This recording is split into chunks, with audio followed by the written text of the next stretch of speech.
failed to take the next step in her reasoning. If the fleet was not here for resources, why else could it be here? To make a point. To make a point by killing Jotun citizens. And while the Jotuns weren't at war with anyone right now, Jeltor had a pretty good idea who fit the criteria of both having a fleet and wanting to make an example of people. The Yennai Corporation had been unchallenged in this sector of space for years. They didn't really have a main industry. They just seemed to show up everywhere. They had their claws into many of the banks, even running a few. For a while, they had owned one of the largest munitions companies in any sector of known space. They traded in information, mercenaries, arms, drugs, slaves. That was until a human had taken their main base, killing both heirs to the company in the process. Barnabas had judged both Ulek and Koel Yennai and sentenced them to death for their misdeeds. Koel Yennai, who had not been on the station, was still free.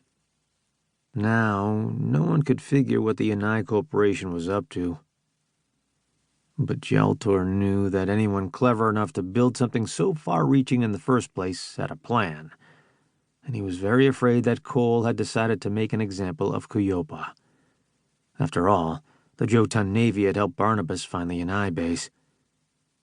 A shadow passed overhead as their evacuation ship slid into place over the open water. Jeltor bobbed nervously in his tank, while long arms came down to start lifting tanks into the hold. Come on, come on, come on.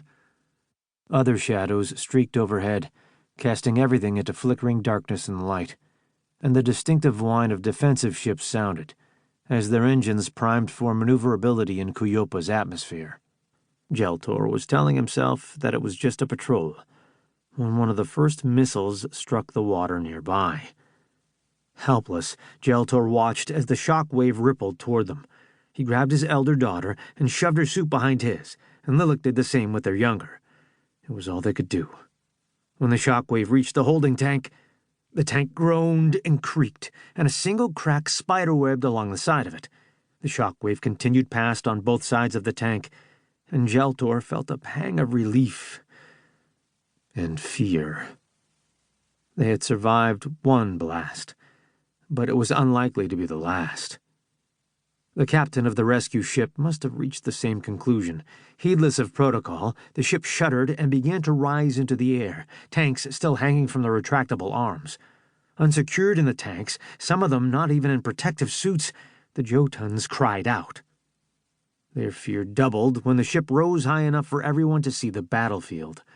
The Jotun Ciulla Guard had scrambled every ship available to fight off the enemy, but their efforts were ineffectual. The carriers weren't descending. They, what must be destroyers, shot missiles from their position in orbit, while smaller ships darted down to harry the Jotun fighters and confuse the anti-missile tracking. As Jeltor watched, one of the anti-missile measures streaked into the blue sky and impacted a warhead of some kind. The passengers in the tank cheered, distracted from the fact that they were in an unprotected and swaying tank high above the ocean, and Jeltor didn't have the heart to tell anyone that what they had seen was a meaningless victory. Every system here was state-of-the-art, but Ciulla was so small and unimportant that Jotun High Command had never put very much here in the way of defense. And now they were paying for it. The rescue ship banked, the tanks creaked, and Jeltor looked up as the ship's unsecured occupants screamed once again. The tanks were still retracting as fast as they could, but the arms weren't meant to hold them in mid-air while doing maneuvers. He counted the seconds as they came closer to the shadowed interior of the ship. The fighters created a barrier from the missiles and smaller Yennai ships for them. It had to be them, because who else would do this? But it was clear they could only hold on for so long. When the tank at last disappeared into the ship, Jeltor caught a last glimpse of a Jotun pilot spiraling out of control toward the water. Be safe, he thought. But he knew that pilot was not likely to survive either the impact or the ensuing explosion.